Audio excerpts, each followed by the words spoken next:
Hello. I'm doing this in response to a four-part, I understand it's a four-part video series by Alec. I think his name is Richter on YouTube. He has a podcast over there.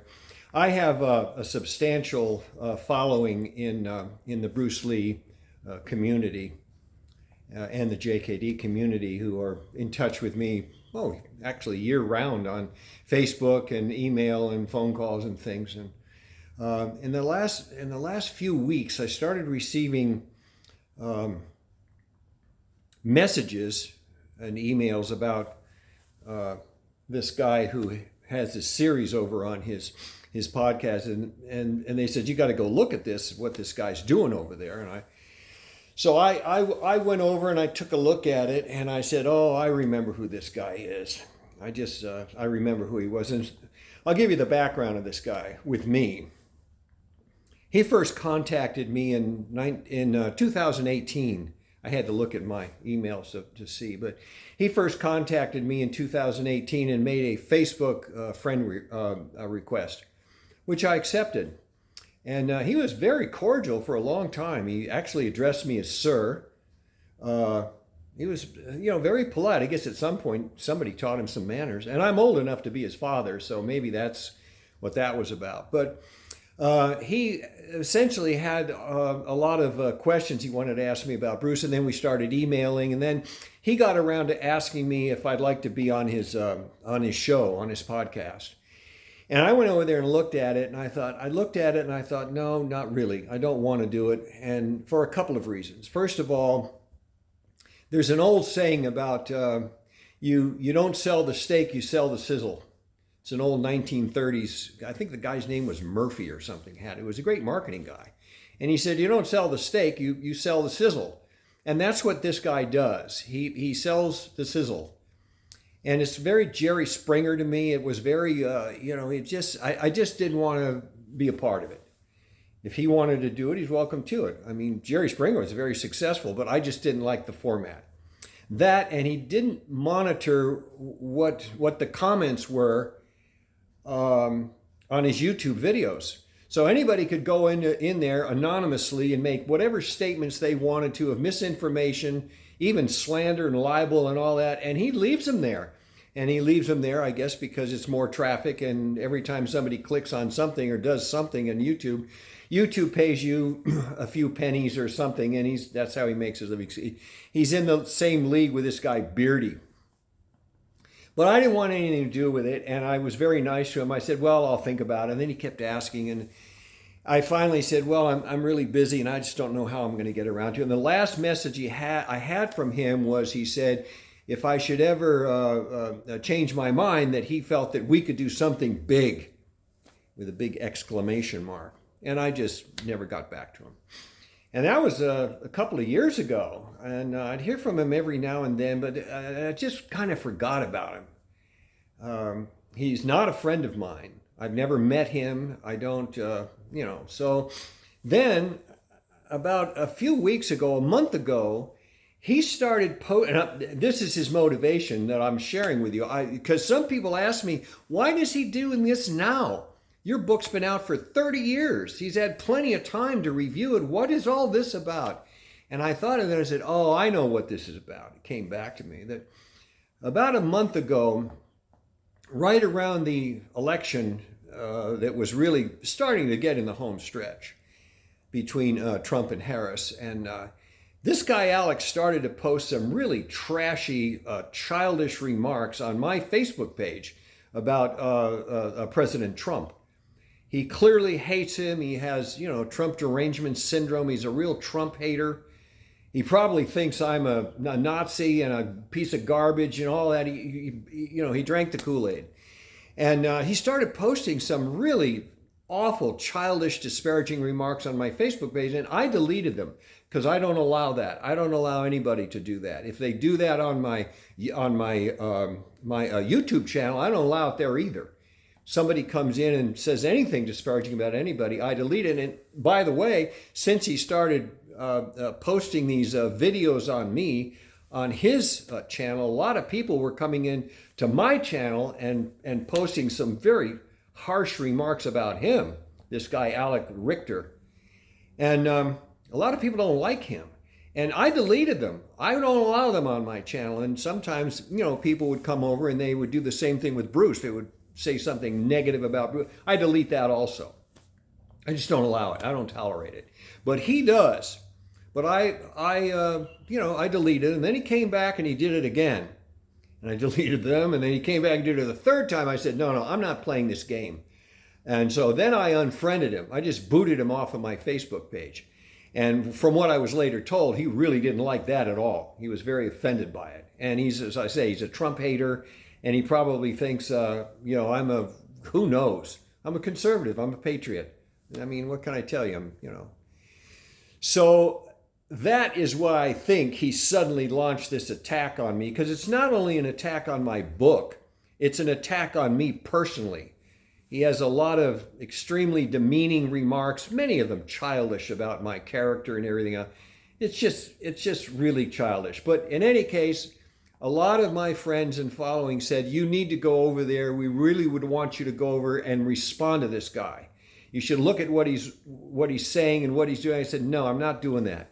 But a couple of them have said, here's some of the things he said, and I made some comments about it. I made a note about these things. And I thought, well, if I ever am there's a few things I would like to respond to. And so that's what I'm going to do. There's a handful of things that I would like to share and that I will respond to, and then I'm just going to leave it at that. And he's going to probably trigger another half dozen, trashing videos from this guy. But I got to tell him something, and I'm sure he'll watch this. My self-worth, not one iota of my self-worth is tied to your acceptance, Alex. Not one iota. One of the things that I made a note of that this guy Alex had said about me, and said it several times, is that Bruce and I were not friends. I didn't have a friendship with Bruce, and that we weren't close friends or friends at all, really. And he says he knows this because we have no photos together. That is just, totally ridiculous. But I'll respond to that.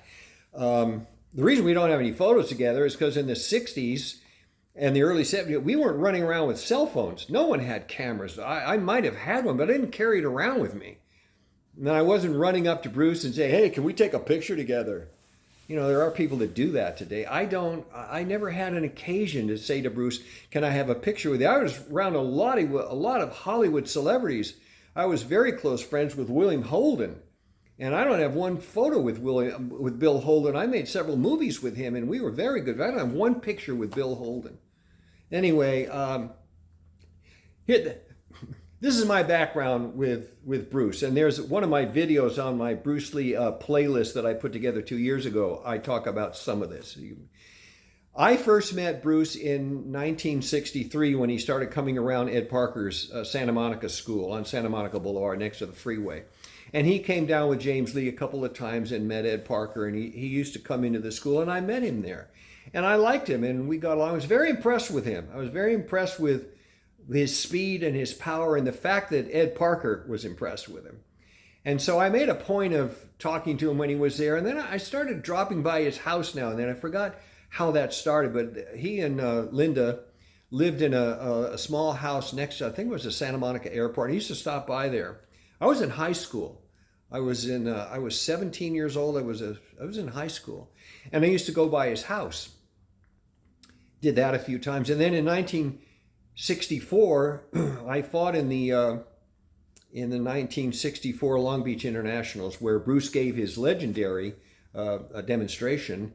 I fought in 65, and so I was around there during that weekend, and I was spending time with Bruce on and off during 64 when he was coming around the school. And then after that, in 65, the latter part of 65 or early 66, I moved into the Barrington Plaza, which is a very exquisite apartment building. It had just been built, high-rise apartment complex on Wilshire Boulevard. Very expensive apartment. It had its own doorman, and it was a very luxurious apartment. And Bruce used to come by there to visit me, and he really liked the apartment. Now, I got my apartment on a really deep discount because I knew somebody who was able to get a discount. So I had a good discount. I later found out that one of the co-owners of the Barrington Plaza was working out at Ed Parker's Kepler School on Santa Monica Boulevard behind the Snackorama. I didn't run into him there, although I was the head instructor there under Ed Parker in the 65, 64, 60, 65, 60, in the late 60s. I just never ran into this fellow, Don Carnes. Well, when I found out he was half owner of the Barrington Plaza, I made a point of seeing Don and said, "Hey, is there any way that you can get Bruce Lee an apartment at the Barrington?" He said, "Sure, we'll get him an apartment with the same discount you have." And I took care of that, and Bruce and Linda moved in with Brandon, and Brandon was Brandon was probably 2 years old at the time. Shannon had not been born yet, I don't believe. Anyway, it was Linda, Bruce, and Brandon. And they were there for 8 months. And I guess in return for that we were all together, Bruce started teaching us once or twice a week in the vacant apartments at the Barrington. He'd say, we'll meet in apartment A 306.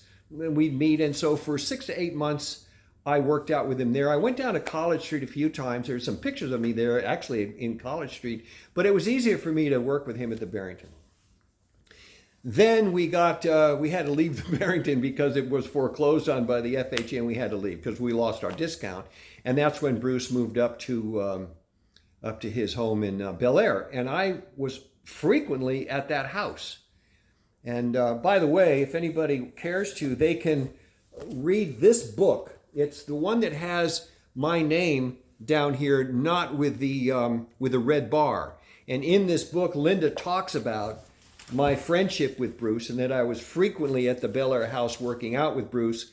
She makes it very clear that Bruce and I were good friends. If anybody would like those pages, because they're not in the second edition, I'll be happy to send them to you. Just send me a Facebook message. I'll be happy to send them to you. In any case, I kept up with, I knew him, I was with him there when he moved up to the Bel Air house. And then during that time, I was also introducing him around Hollywood. One of the reasons that Bruce and I got along together so well was because I knew a lot of people in Hollywood. I started working in television when I was 12 years old in Hollywood. And I went to school with a lot of the kids of celebrities in Hollywood. So I was constantly, I was around Hollywood. I grew up in Hollywood. I knew these kids, everyone from Tina Sinatra. They were just friends of mine. The kids, and I kind of knew the parents and all. So I was introducing Bruce around, and then I started working for Blake Edwards in '69, who was married to Julie Andrews at the time, and I went to work for him as a writer eventually, and I introduced Bruce to Blake and Julie. I did a really involved demonstration at Julie's house where Bruce kicked me the length of a swimming pool. I'll never forget that moment. And he stayed for lunch that day. And then I think Blake took a few private lessons from Bruce at his house. And I had Bruce come down to MGM Studios. I introduced him to William Holden and Brian O'Neill, and I had him, he was coming to, and then Jim Coburn was a good friend of mine. Jim and I were making a picture together in '71 when he had just come back from Hong Kong. And I interviewed Jim at great length for my book. Jim knew a lot about Bruce, and so did Joe Himes. And we just all were friends together. And so I introduced him also to Billy Belasco's parties in Stone Canyon.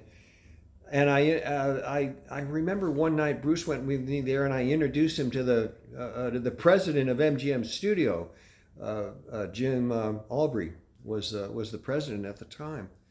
So I was introducing Bruce around Hollywood, which he liked. He was trying to get into the Hollywood business and working his way in, and we had that common thread. We're also martial artists. We had a common thread, and we liked each other. I liked being around him.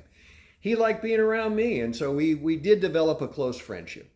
So if this guy Alex wants to ask around, unfortunately, there's very few people around now still living who had a close friendship with Bruce who would say, yeah, they was friends. Most of the people who were around him are now deceased. I'm still around. I'm almost 79 years old, But I first met Bruce when I was in high school. That's why I'm still around. But a lot of I think there's only ones are Linda and myself, Dan Inosanto, Robert Lee, Phoebe Lee. There's others, but the ones who had a regular close friendship with him, I'd probably count them on, they're less than 10. I probably left out a bunch of them, but in any case, there aren't a lot of people who are going to confirm it, except Linda. You can go and read the book, and I'll send you the thing she confirmed that Bruce and I were very close friends, and I'll just leave it at that. I like to share the background to how my book was put together. I originally started researching this book in 91, 92, and I went to Hong Kong and I did a lot of interviews. I went to Vashon Island to interview Amy Sanbo for 4 days, and I interviewed a lot of people, and I did a lot of research in Hong Kong. I went to the police department and Baptist Hospital. I mean, I did a lot of research. And the book was supposed to be published, I think it was going to come out in 94, maybe 93, 94. And I held off on publication mainly because of Brandon's death. I thought, no, I don't want to bring it out now because I'm going to wait. And I waited until 96. But I sent out the manuscript of my book to Linda. I sent it to Adrian Marshall, who was Bruce Lee's attorney and later Linda's attorney. I understand Linda and Shannon later sued him for millions of dollars and settled out of court. And I also sent the manuscript, the full manuscript, to Raymond Chow. And then I sent excerpts to everybody that was in that book that I mentioned, Joe Lewis, Ed Parker, Dan Inosanto. I sent out a lot of excerpts to those people and said to everybody, if anyone has a problem with this book, let me know, and I'll be happy to review it, and if there's any changes, I'll make them. And I did make changes. I remember Dan Inosanto wrote to me or called me, and I did change some things in there about Dan. I changed something in there about Ed Parker that his wife asked me to change. I think Joe Lewis, I made changes. But when it came to Adrian and Linda and Raymond Chow, Linda, her attorney took the position that I didn't have the right to write that book because I had co-written the Bruce Lee story, and I had given her the full copyright when we were divorced, and therefore I had no right to ever write another book about Bruce again, which that just didn't fly. But the main objective came from Raymond Chow, and I got a letter from his attorney, a big law firm in downtown Los Angeles. I think they had 200 lawyers or more in that. I mean, that was a huge law firm. And they were very clear that if this book were published, they were going to destroy me.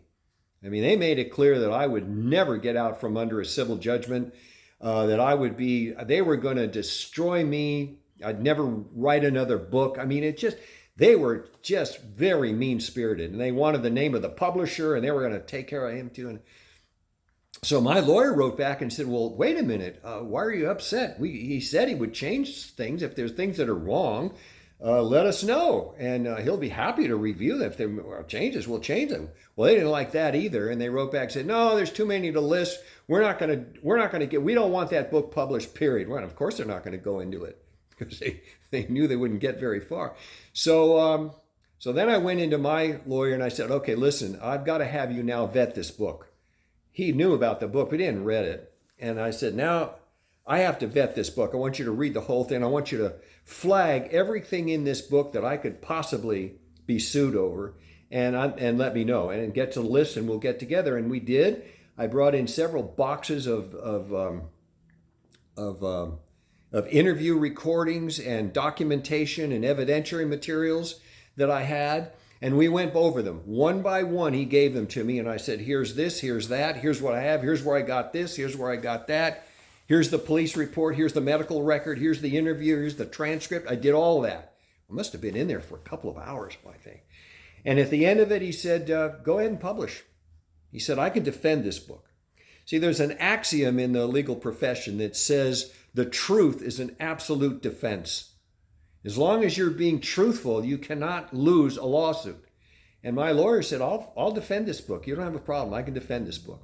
So he sent a letter to Raymond Chow's lawyer, and he said the publication of this book is imminent.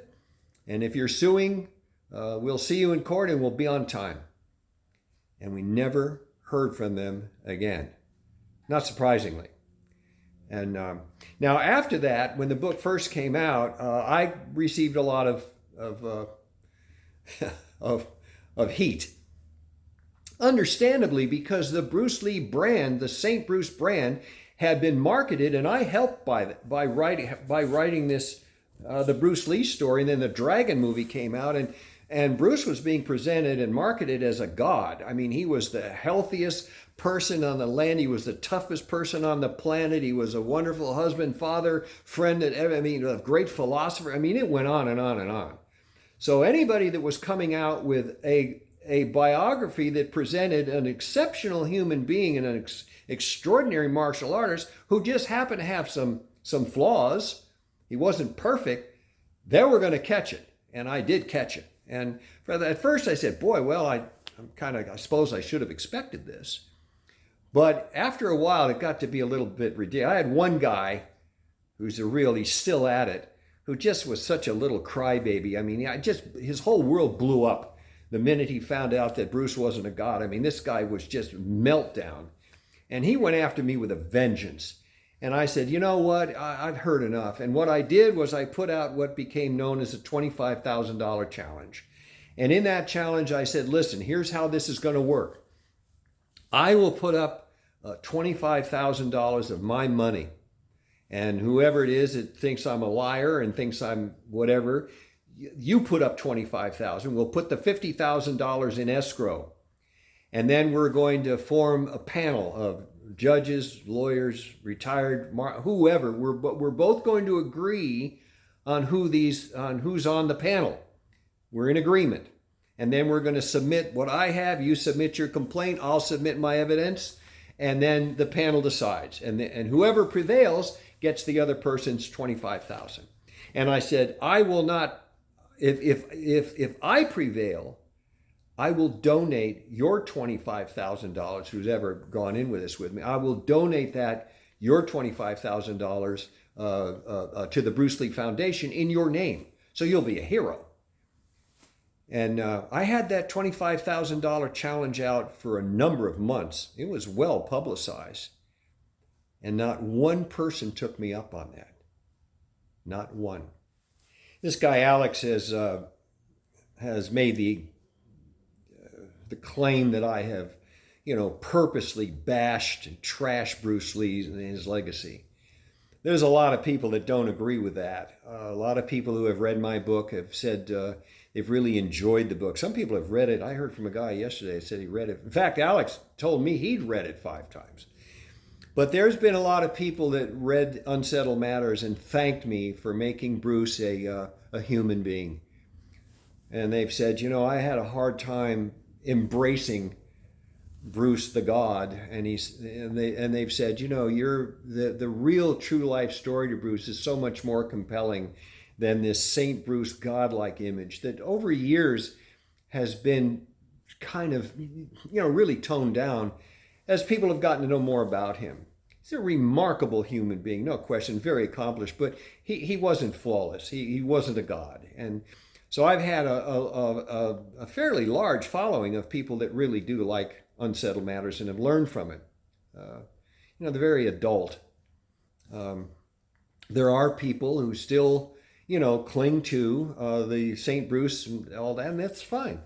I mean, that's what celebrities worship is about. Elvis Presley had it. Michael Jackson had it. A lot of fans. Bruce didn't like that word because he said it came from fantasy and a fanatic.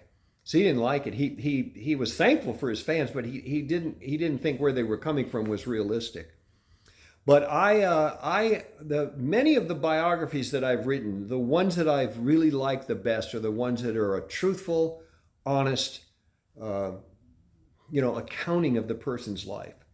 Probably the best example is Benny the Jet, Urquidez, probably the greatest pound for pound kickboxer of all time. And when I wrote Benny's biography with him, I asked him in the beginning, I said, what do you want this to be? Do you want this to be just a real soft vanilla version? Do you want this? He says, no. He said, I want the good, the bad, and the ugly. I want it all in there.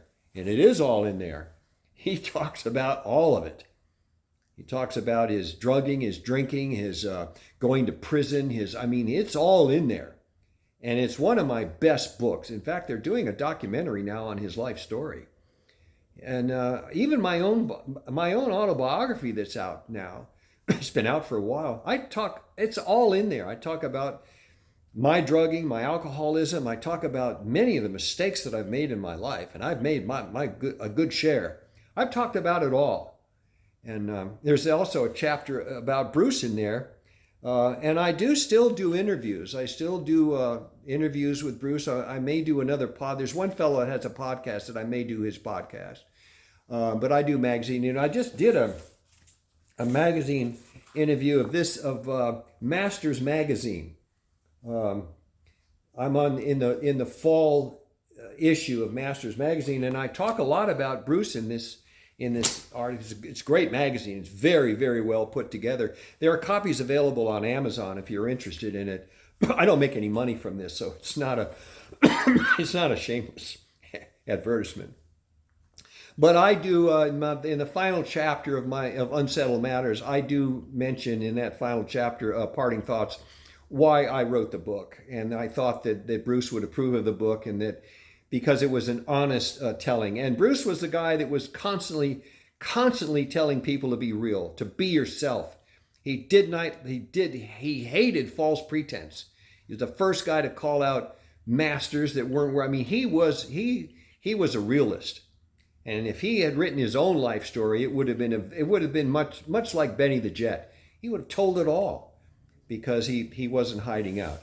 Now, there were a few things and messages things that he said that I mentioned earlier that I had made a list of things that he has said. And let me respond to just a short list that I have.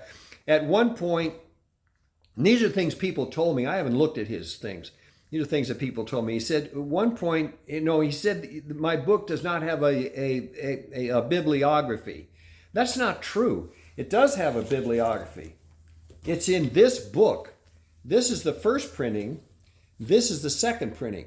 The bibliography is plus an index, but the bibliography is in this book. Now, why it didn't get into the second printing, I don't know. I don't remember. The second printing was sometime. I don't know why it didn't get in there. It may have. I don't know, but it is in the first book. If you want to go get a copy of the first book, they're hard to get. When I saw the last time I saw, there were $600 each on Amazon. They're hard. I think we printed 10,000 copies, but it is in the first book. He also apparently made some comment about Bob Cook, that I said that Bob Cook had kicked Larry Hartzell into a wall, and I said that to somehow disparage JKD, that Bob Cook did, or I did it for that. That never happened. Another thing that he's talking about, never happened. I never said that. I think what he's talking about is that there was a time when Ed Parker kicked Bob Cook into the wall in October of 65, when I got my black belt and Bob Cook made brown, that when Ed Parker was going down and, giving everybody the kiss of the dragon, we all got, kicked in. He kicked Bob Cook into the wall. And then he kicked me and then chopped me in the neck. That was, still hurts. I think that's what he might be referring to, but I never said that. Bob Cook is an extremely talented martial artist, one of the best in the country. He's a very, very accomplished martial artist and a real premier fighter. He also said something about, I'd mentioned something about Bruce and an inheritance, or maybe he'd had one or didn't, and I was wrong about something. I don't know anything about Bruce's inheritance. I don't think I ever mentioned anything about it. He might have gotten an inheritance from his father, maybe. I don't know that. I know that when he came to the United States, he had $100 in his pocket. Then he got a job with Ruby Chow. And I don't know of any inheritance. I don't know anything about it. He said that that everything in my book was available to the public. That's not true. Unsettled Matters is divided. The first half is Bruce's life. The second half is what went on after his death. The first half, there are things that would have been available to the public. when he was growing up in Hong Kong. A lot of that was available, but the stuff, all of that's in the second half, almost none of it was available to the public when I wrote this book. That all came from my research in Hong Kong and all the interviews that was not available to the public. So I don't know where he came up with that. And lastly, he said that I don't know the difference between cortisone and anabolic steroids. Cortisone is a corticosteroid, and anabolic steroids is an antibiotic. I know the difference. I've used both, so I know the difference, and I know what they for. I know the repercussions. I know the side effects of them. Bruce and I had the same doctor, by the way. I don't know. I think that's in the book, but Bruce and I had the same doctor that Blake Edwards had and Julie Andrews had, but he was my doctor, and so I became Bruce's doctor as well, and so but trust me, I know the difference. I don't know where he came up with that. It's just another kind of a shot in the dark, It's throw it all up against the wall and see if something will stick. Anyway, his last thing, he said he wants me to gather up all my evidence and bring it to him and prove it to him. And I don't know where he thinks he's so important. Now, one thing I need to add about when somebody says, come and show us your proof. I was asked to do the autopsy show, the segment that was on Bruce Lee with Dr. Michael Hunter out of England. The producers called me and wanted me to do their show. I mean, they wanted me to spearhead the episode on Bruce Lee. They had read Unsettled Matters and were very impressed with it and wanted me to do the show. And I didn't do it. I respectfully declined because they wanted some of my evidentiary material that was confidential. I shared some things with them, but I wasn't going to release the autopsy to them. I wasn't going to release some of the medical lab reports to them. And so we weren't able to reach an agreement on that. And I was happy that Dr. Hunter had agreed with my assessment that I had put forth in Unsettled Matters about how Bruce died. But in any case, when I interview people, when an investigative journalist or a biographer interviews people, they have a red line veto with me and any biographer or investigative journalist who's worth their salt. And when I have a transcriber on the table that I'm interviewing somebody, there's a red button on that. I actually have a red button on the transcriber, and I say, anytime you're going to tell me something you want off the record, you push that button, it'll turn off the transcriber. Or you say to me, this is off the record. And then when we resume, I will say, we're back on the record. And a lot of things were told to me in confidence, under confidentiality agreement, which is very much like the agreement between a doctor and their patient, or the priest and the parishioner, or the attorney-client. You don't break that.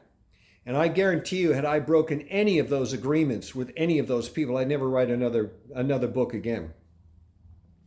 I know during the O.J. Simpson trial, there was a woman a reporter who had some really important information that the prosecution or the defense found out about. I think it was the prosecution. And they were demanding that she turn over her sources, and she wouldn't do it. And they were going to threaten to put her in jail. It got really sticky for a while. And she invoked what's called the Shield Law. And the Shield Law essentially says that a reporter or investigative journalist does not by law have to reveal their sources. I don't know what happened with that case. I suppose if I was ordered by a judge in court, I might have to be forced to reveal them, but I don't even think I would then. I probably would just go to jail. Because I would never, that just goes against the integrity of what I do. Now, I will say that as a general rule, an investigative journalist will not include anything in what they're writing unless they have 3 sources. Just because one person says something to me doesn't mean it's a lock, unless it's a written document that's been, signed, sealed, notarized. But I have the three source rule. If somebody tells me something, I need this confirmed. I need three solid sources, which is what I showed my attorney. But as an aside to this, I guarantee you that had I, after the book came out, had I said, well, okay, everyone's questioning me about this, I'll just release the sources who told me and I'll release some article, or I'll release the stuff. People like this Alex genius guy would be the first one that would come out and say, you son of a, he would be all over it. How dare you release the names of these people and what they told you? He would be all over that. It'd be on his podcast. He'd do a bunch of videos. He'll get you either way as long as people are clicking on his podcast. I mean, he would really be the first one to be all over me if I did that, unless I did it for him. And then so that's why I don't release information. It's under a confidentiality agreement. Now, a lot of these people who told me things, and a lot of the tape recordings that I have, like Amy Sandboy is now deceased.